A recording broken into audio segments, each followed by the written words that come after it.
DeMeco Ryans Oh. agreed to 4 interviews before this game, including at least one on the day of the game, the morning of the game.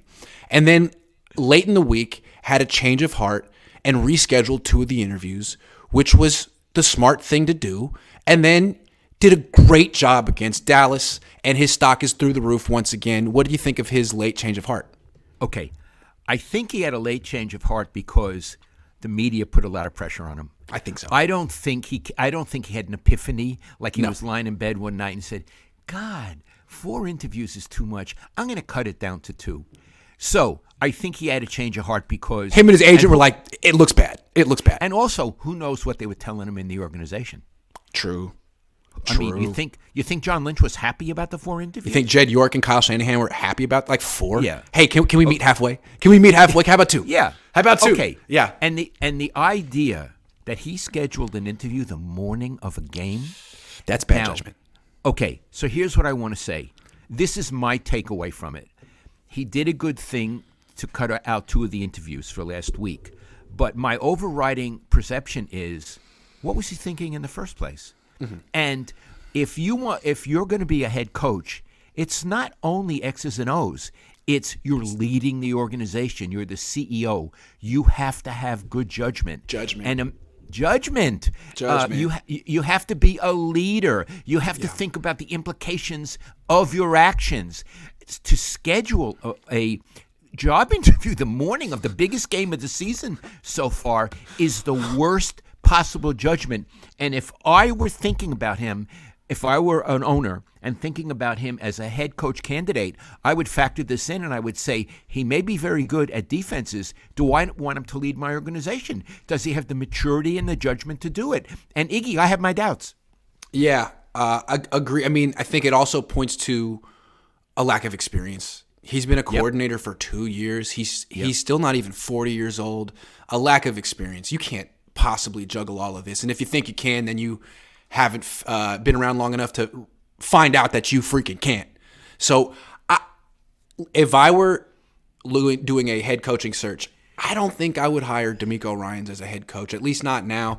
And it's because of those reasons. But it's also, I just don't think I would hire a defensive guy. I was Robert Saleh's number 1 advocate, but as much as I like him and believe in him as a coach, he just fired his offensive coordinator. This is the issue with defensive coaches. You could be the most brilliant guy, the best motivator, the best leader, but who's your offensive coordinator? If he's good, he'll leave in 2 years. If he's bad, which he probably will be, you'll fire him in 2 years. I mean, it seems very hard to find a good offensive coordinator. On the other hand, it seems pretty easy to find a good defensive coordinator for offensive coaches. So I think you're spinning your wheels if you hired DeMeco Ryans as your head coach. Who's his offensive coordinator? Who's going to be? You know, what Bill Walsh told me, he said those coaches, the defensive head coaches who have to hire an offense coordinator, and this is a direct quote, he said, I don't like that situation. They're at the mercy of their coordinator. That's right. Because either he's good and cutting edge and then he leaves, right, and then you're at and now your team isn't as good, or he's not cutting edge and you're held back by this mediocrity. Isn't that sort of the story in Seattle? He's a great coach in every way, but his offensive coordinator is always and he's been through a bunch of them. Also in Baltimore. Yeah, Greg Rowan, they just fired him, but they had him forever. And so Robert Saleh, he's looking for another offensive coordinator. I'm guessing whoever he hires, unless it's me or you, isn't going to be exactly cutting edge. And whoever DeMeco brings with them isn't going to be exactly cutting edge. Right. So I understand what you're saying about defensive head coaches. Sorry. Although George Seifert was, and he won 2 Super Bowls. I mean, he had Holmgren, and then he had Mike Shanahan. He had some cutting-edge offensive coordinator. He did. It can be done. He did.